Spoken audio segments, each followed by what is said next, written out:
We all want it to ripple beyond just our presence on a stage or on a camera light or when we're formally speaking. It makes the choices of how we live out our calling easier because we're like pulling away the grips of what our family and or society has done to us. And one of the sentences that fell into my head a little while ago is, yes, and when we go on stage, our whole entire life and our whole world is coming with us in our body. And as you know, from times I've told stories before, there's like a connection between how free are we willing to be in our lives, and that has a ripple effect to when we do go on stage or on camera, and how free we are on stage or on camera also ripples back to life. I'm finding myself curious of what is the connection or the relationship between rawness and your good girl. And it may be an inquiry to like sit with longer term. And I feel inspired to share. As you know, there was like Lauri's story, and then this good girl thing came in, and then my story changed a little, and it's continuing to become clearer. And I'm I'm doing my talk in a week, and one of the things that I know that is like a bullet point to put in there, no matter how many of my little sub stories I get through, there's the being seen in the acting class story that you guys have heard many times. There's a story that I don't always tell of playing a goddess with a mask where like the sound of the first words came out like a primal moan, and I primal moaned my way to having that character's voice.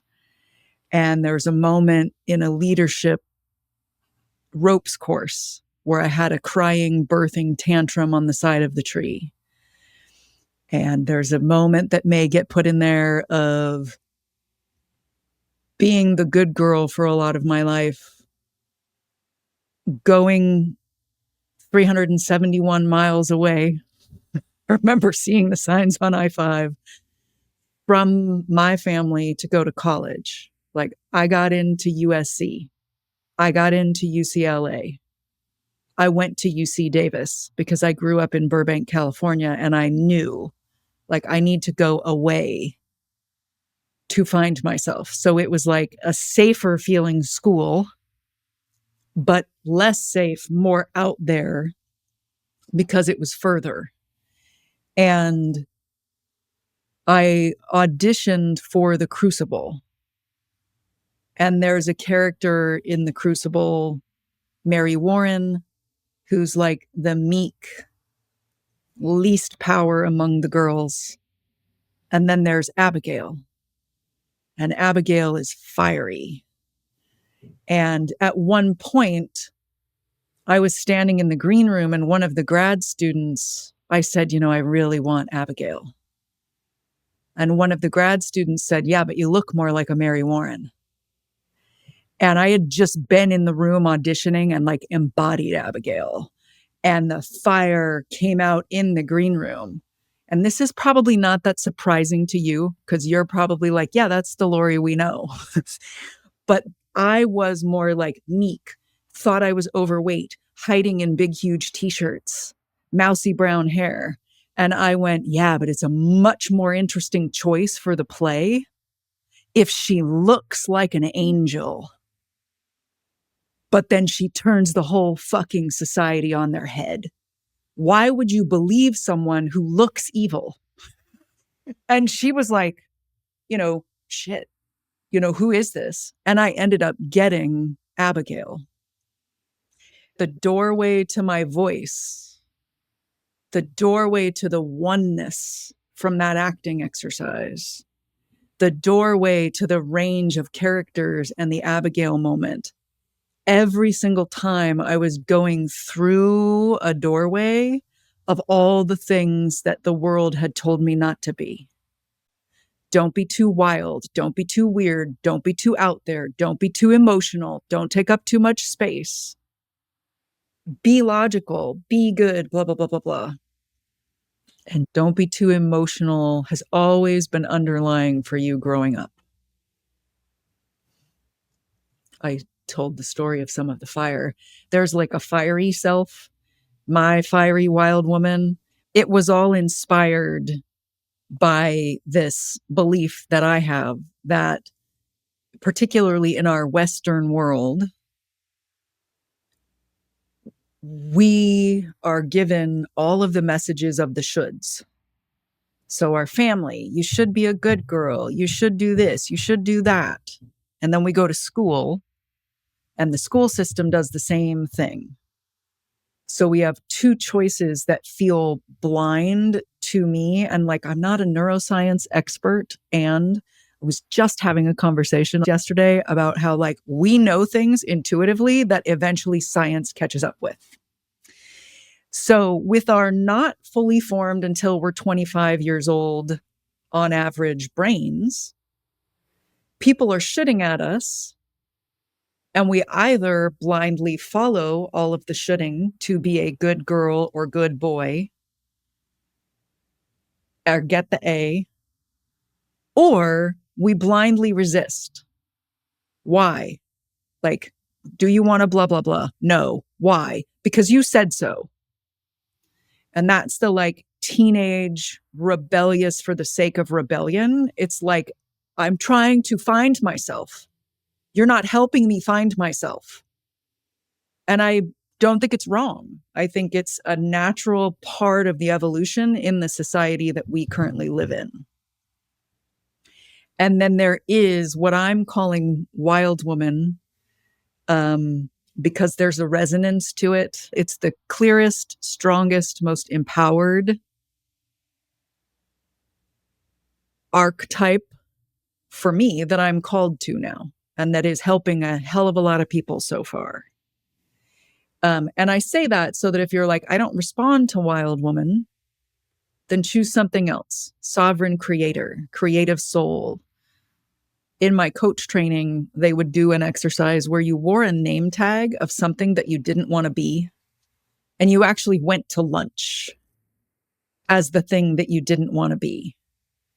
And they drew like a circle and shaded out. Like if this is the potential of you, and you've got like, I'm not allowed to be emotional, not allowed to be wild, not allowed to be unstable, and you're like crossing out all of this stuff in the potential of you that you're afraid to be ever, you end up like overshooting it. So in trying not to ever be too wild or rabid, because some people hear the word wild and they're thinking like rabid. And I'm like, that's not what I mean by the word.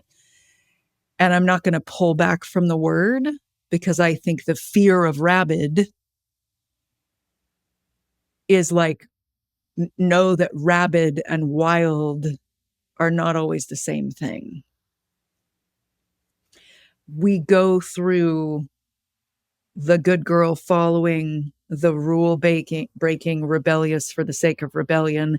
And then eventually we find our own way without the help that would have been nice from like 6 years old to 25 to who am I really?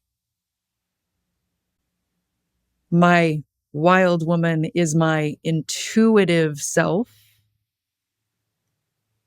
who feels rhythms and the natural world and knows things to be true and doesn't need the mind to be able to explain it all to the more left-brained patriarchy.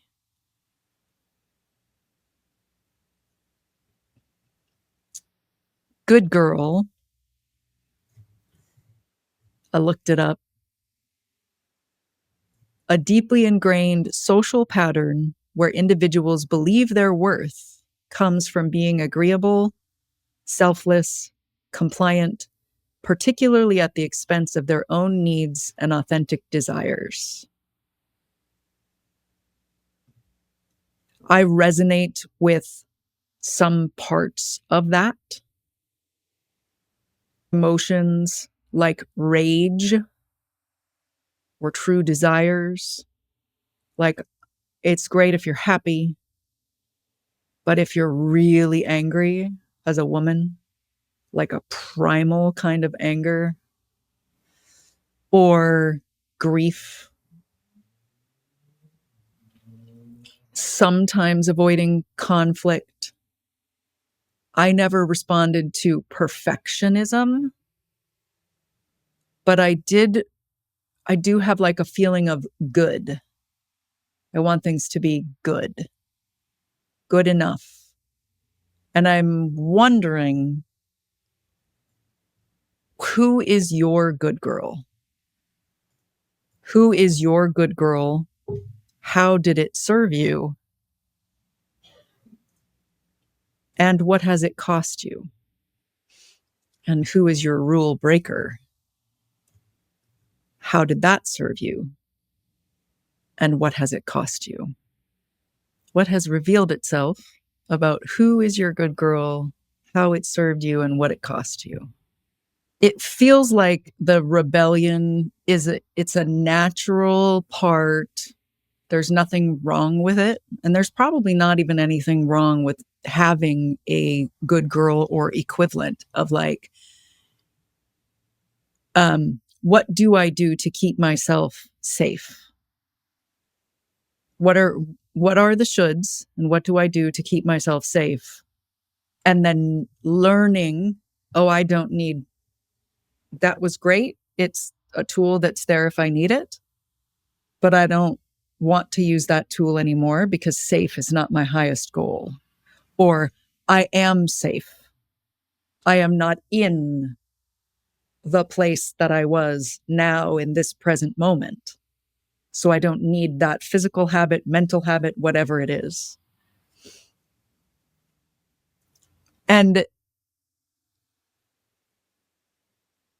there's a difference between healing and emerging.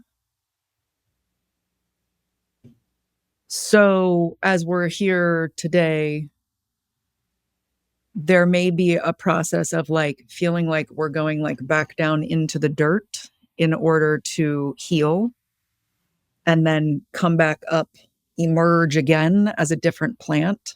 And I feel inspired to say like, they don't need to happen at the same time. Sometimes I feel like in my world, they do. Something is healed by coming out and being seen. And sometimes it's more like the flower folds for a second and like nourishes and gets stronger and then opens back up.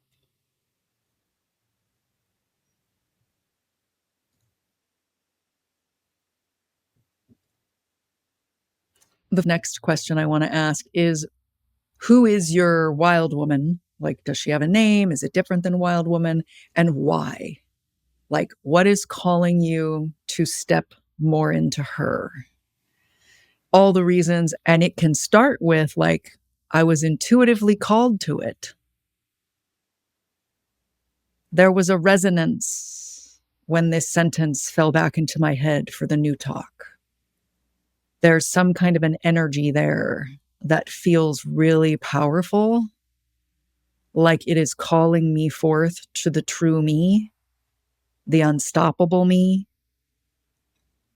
It feels vibrant and alive. And like the more I embody her, the more awesome my life, my business, my relationships, my everything are going to be. Who is your wild woman and why step into her? As uncomfortable as it is, it's like you're choosing that life is happening for you, that there's always, it's all part of the like coming back home to the unfiltered soul. Even though sometimes that's like, amazing, you're in a soulful speaking class and everybody's telling you what they love about you. And sometimes it's like, oh, the universe just put someone in my path or something in my path to grow me, to help me come home to my unfiltered soul. So What's next?